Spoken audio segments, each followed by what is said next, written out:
ആരണ്യകം. വിശ്വമിത്ര നിയോഗത്താൽ നിഷ്കളങ്കയും നിരപരാധിയുമായ താടക എന്ന കാനനപുത്രിയെ വധിക്കേണ്ടി വന്ന രാമലക്ഷ്മണന്മാരുടെ ആത്മനൊമ്പരം ആവിഷ്കരിച്ചിരിക്കുന്നു. താടിതലോടി നടക്കുന്നു മാമുനി, കൂടെയമ്പും വില്ലുമേന്തിയൊരുണ്ണികൾ. കാടിതു കണ്ടുവോ മാമുനി ചോദിച്ചു, കാടു കണ്ടുണ്ണികൾക്കെത്രയും അത്ഭുതം. കാടിനു മുണ്ണികളെ കണ്ട കൗതുകം. കാനന ഭംഗിയിലുണ്ണികൾ നിർലീനമാനസരാഗവേ, അസ്വസ്ഥനായി മുനി താടി ചൊറിയുന്നു. കാണുന്ന മാതിരി കാടത്ര സുന്ദരമല്ലെന്നു ചൊല്ലുന്നു.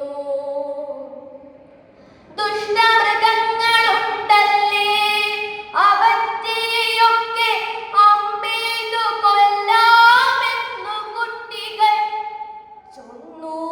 മുനി ആ മൃഗങ്ങളെക്കാളുമേ കൊന്നൊടുക്കേണ്ടവരല്ലയോ രാക്ഷസർ.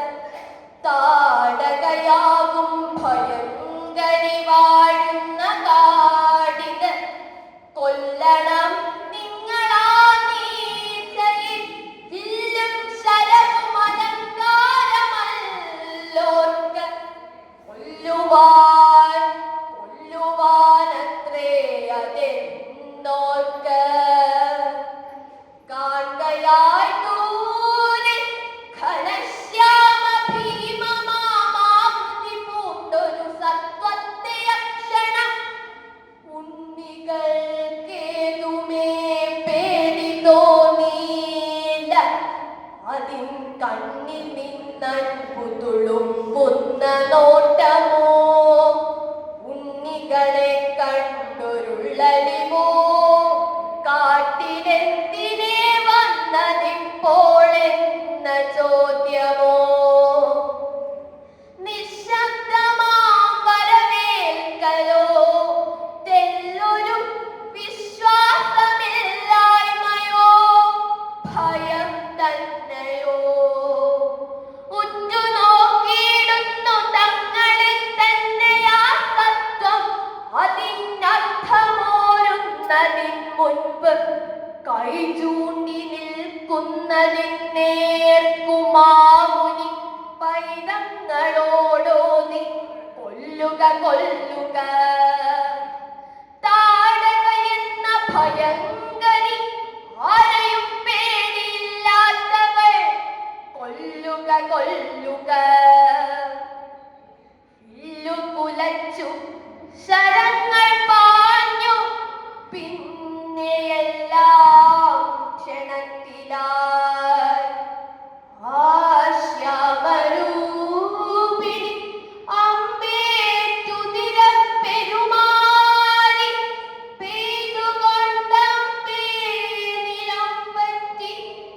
കാതടപ്പിക്കുമാരോദനം ദിക്കുകൾ ചെന്നലയ്ക്കവേ.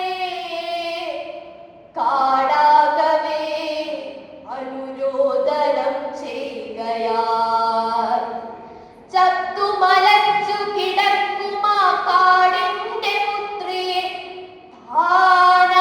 താനറിയാവുറ്റു നോക്കവേ.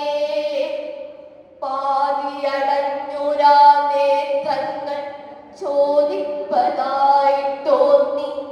മാമുനേ, എന്തിനേ ഈ കുഞ്ഞു പൈതങ്ങളെ കൊണ്ടു കൊല്ലിച്ചതെന്നെ നീ? ചേതനയറ്റവൾ വീഴവേ മാമുനി ചൊല്ലി, ഇവൾ കാമരൂപിണി രാക്ഷസി, കൊല്ലുക മൂലം സുകൃതികളായി നിങ്ങൾ.